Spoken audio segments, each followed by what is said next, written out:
एक बार मैं अपने सहयोगी का रुख करूंगी। दिव्या, इस बार ये लड़ाई मुद्दों पर टिकती नजर आ रही है या चेहरे हावी होते दिख रहे हैं? देखिए, मुझे लगता है कि एक बार मैं अपने सहयोगी दिव्या के पास जाना चाहूंगी। प्रियंका जी। हाँ दिव्या।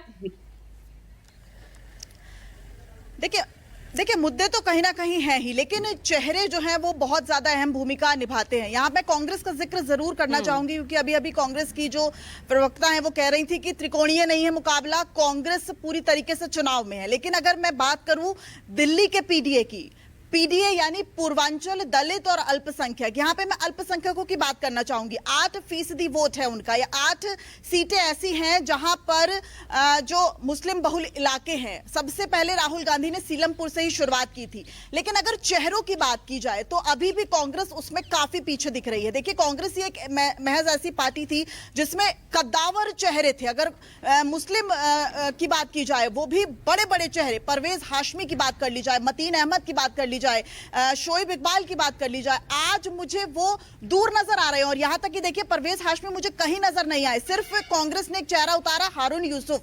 मतीन अहमद की बात की जाए, वो अब आम आदमी पार्टी का दामन थाम चुके हैं। शोएब इकबाल वो आम आदमी पार्टी के साथ जो है वो हो चुके हैं, और अब दोनों के ही बेटे जो है वो इस वक्त आम आदमी पार्टी की तरफ से चुनावी मैदान में है। यानी कि अभी भी कांग्रेस चेहरे उतारने के मामले में काफी पीछे नजर आ रही है। इसमें मैं इसलिए भी ये बात कहना चाहूंगी कि अगर कांग्रेस को मजबूत करना है तो कहीं ना कहीं आपको वो चेहरे देने पड़ेंगे जो कि जनता के बीच में अपने आप को एस्टैब्लिश कर चुके हैं। जो क्योंकि जनता, देखिए, वो सिर्फ जब चुनाव आते हैं तब आप उनके पास जाएं वोट लेने, तब प्रभावित नहीं होती है। आज भी जब हम वोटर्स के बीच जाते हैं तो वोटर्स कहते हैं कि कांग्रेस के वो चेहरे जो हमारे दुख सुख में हमारे साथ होते थे, हम आज भी उन्हें याद करते हैं। यानी कांग्रेस को वो आज भी याद करते हैं। लेकिन अगर शायद वो चेहरे अपने वो पुराने कद्दावर नेताओं को वापस करके, और लेकिन अमित, यहाँ तो कांग्रेस अलग ही दावा कर रही है कि भाई दिल्ली में केजरीवाल को बढ़ावा देना है, वो किसी ना किसी तरह भाजपा को मदद करता है।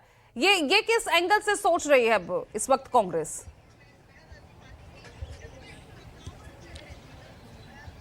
पूजा, यही इल्जाम जो है आम आदमी पार्टी लगाती है कांग्रेस के ऊपर कि अगर बीजेपी को बढ़ावा देती है कांग्रेस, तो आरोप प्रत्यारोप जो है वो पार्टियां एक दूसरे पर लगा रही हैं।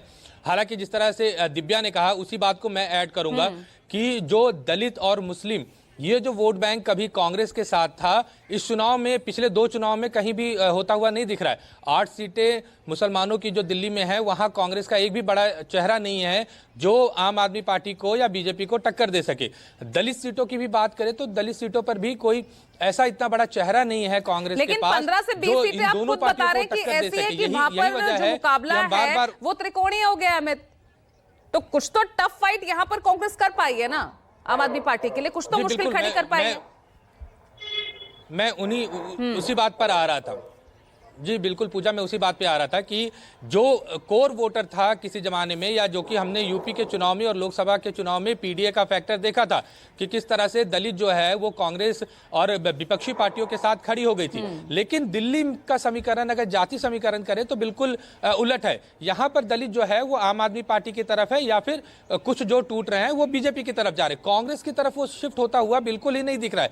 यही कंडीशन मुस्लिम वोटर्स का है। मुस्लिम वोटर्स जो है इंटैक्ट है, या 2 ऐसे मुस्तफाबाद जैसी एक सीट है जहां पर मामला जो है वो आम आदमी पार्टी के लिए थोड़ा सा टफ हो रहा है, क्योंकि वहां पे बिष्ट जाके चुनाव लड़ रहे हैं। लेकिन सबसे महत्वपूर्ण बात, जो 14-15 सीटों की मैं बात कर रहा हूं, ओवरऑल दिल्ली की 70 सीटों में से बात कर रहा हूं, जिसमें नई दिल्ली, पटपरगंज, जंगपुरा और कालका जी, उसके अलावा अगर जंगपुरा की, जहांगीरपुरी की बात करें तो ऐसी कुछ सीटें हैं।